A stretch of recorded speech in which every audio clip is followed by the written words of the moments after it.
Meantime, the president's lawyer is trying to limit the number of questions he could be asked by special counsel Robert Mueller. Wendy Patrick is here for today's Inside the Law. Good morning, Wendy. Good morning, Chris and Shelley. Oh, okay. So can we just start with this? Why are they trying to limit the questions, first of all? To keep the president out of trouble is the short answer. That's both the political and the legal answer to that question.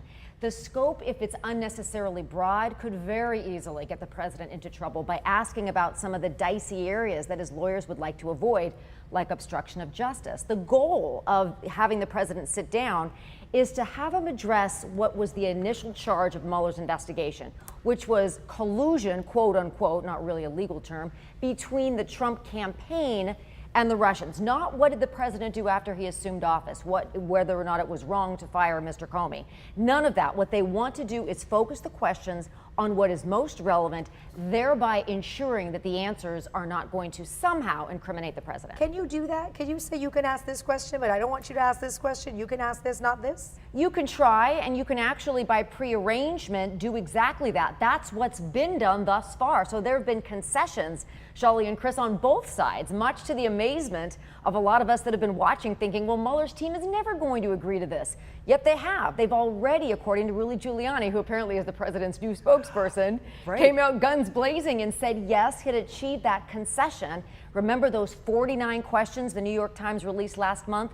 Now those areas have been significantly narrowed in an attempt to secure the president actually agreeing to sit down for an interview versus having to subpoena him. What information could they possibly, if you're going to frame the questions and decide what the president will be asked, what information could you possibly get then? You want to be able to ask the questions that the president doesn't want to answer. Absolutely, Shelley, and that's what we do in court. I always say you would have loved to be a lawyer. That's exactly right. Well, no, we do that as journalists. You ask the questions that people don't want to answer. That's where you find the truth. Right, no softballs. And the president in a live sit-down is not going to abide by the biblical advice, right?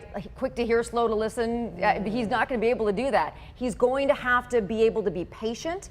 He's going to have to be measured. He's going to have to be scripted, but there is no way he's going to do that in a one-to-one. So what the president's lawyers did is said, well, let's do part live and let's do part written questions, and Mueller's team is not going to go for that for exactly the reason you said. They want an opportunity to get that live reaction.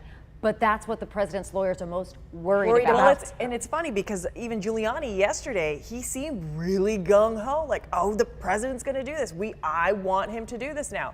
Whereas, because, I mean, when you think about it, most lawyers are trying to get their clients not to be interviewed because it could get them into a lot of trouble. But yesterday, Giuliani came out and was just like, yes, he's going to do it. But then now I didn't realize that, okay, he's going to do it. But hold on, we're going to, form kind of our I guess, our standards, if you will. Well, Rudy Giuliani has been very enthusiastic about everything in relating to this interview. Remember that one of his previous lawyers quit over the president's desire to sit down with Mueller. So I'm not sure that Rudy's enthusiasm translates into the rest of Trump's legal team for precisely the reasons that we've been discussing. Remember that the worst thing that could happen to the president is something he says in this interview moves him from a subject to a target.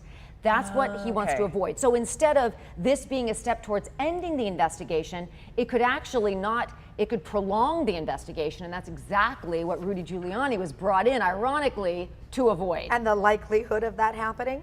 Low. Really?